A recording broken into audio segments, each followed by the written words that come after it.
快取图案的应用。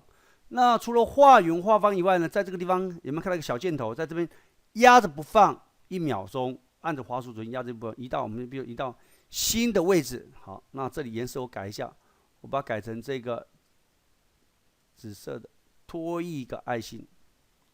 啊，那拖一爱心完以后呢，一样哦，我这边再压着不放，好，一个红色的爱心。哎，那就改到它了，没关系。点到它，使用箭头工具点到它，再来换颜色。因为刚目前是选到状态，所以透过这个呢，旁边点一下表示结束了。压着不放，我这边可以画什么？立体的，但是颜色我改成绿的。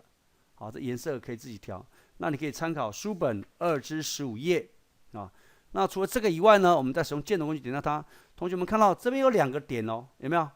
这边有2个，我按滑鼠左键，好，按 Alt 加右键就可以减少，按左键就可以增加。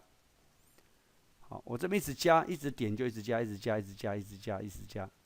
那加了那么多做什么呢？这边还有一个菱形的，有没有的绿色拖曳？你可以改变一下造型，可以让它这个颜色变化是更丰富的。你要什么样造型呢？就请你自己去拉啊，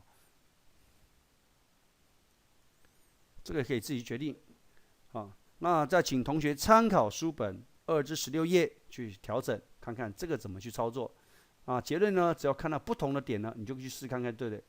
那其实这个做起来还蛮容易的啊。这个也一样哦。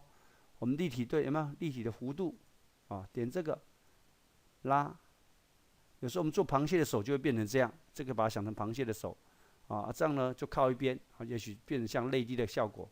那这同学再自己来做决定。然后我们把框线再取消，没有框线了，好，作为泪滴等等。